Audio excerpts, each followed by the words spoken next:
हरिओम दोस्तों, आप सब कैसे हैं। उम्मीद है आप सब अच्छे होंगे। दोस्तों, हमारे यूट्यूब चैनल ज्ञानवर्धक में आपका स्वागत है। हमारे चैनल को लाइक करें, सब्सक्राइब करें। दोस्तों, आज हम आपको बताएंगे गंगा माता के से जुड़ी हुई छोटी छोटी जानकारियाँ। जो छोटी छोटी नदियाँ हैं उनका क्या उद्देश्य है और वो क्या फल देती हैं। गंगा आदि नदियाँ के तट पर अनेक तीर्थ हैं। सरस्वती नदी भी पवित्र नदी है। दोस्तों, इसके तट पर रहने वाले व्यक्ति ब्रह्म पद को प्राप्त करते हैं। हिमालय पर्वत से निकलने वाली पवित्र गंगा जी 100 मुख वाली हैं तथा पवित्र पावनी भी हैं। इसके तट पर वास करने वाला व्यक्ति पुण्यदायक है। उसके तट पर काशी आदि अनेक पुण्य क्षेत्र हैं। वहाँ पर निवास करने वाला व्यक्ति मोक्ष प्राप्त करता है। सोनभद्र के नदी के तट पर स्नान व्रत आदि करने से मनुष्य गणेश की पदवी को प्राप्त करता है। दोस्तों, 24 मुख वाली नर्मदा नदी के तट पर निवास करने वाला व्यक्ति वैष्णव पद को प्राप्त होता है।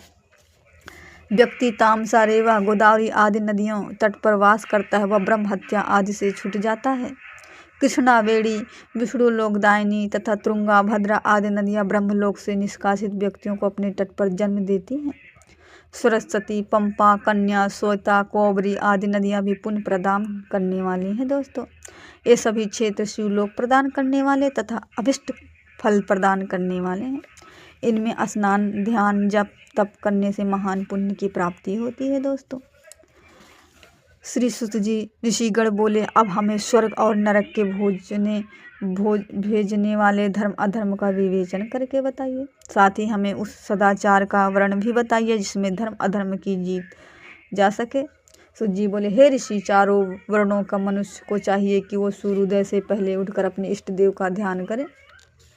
पूर्व दिशा की ओर मुख करके बैठने से उत्तम फल प्रदान होता है।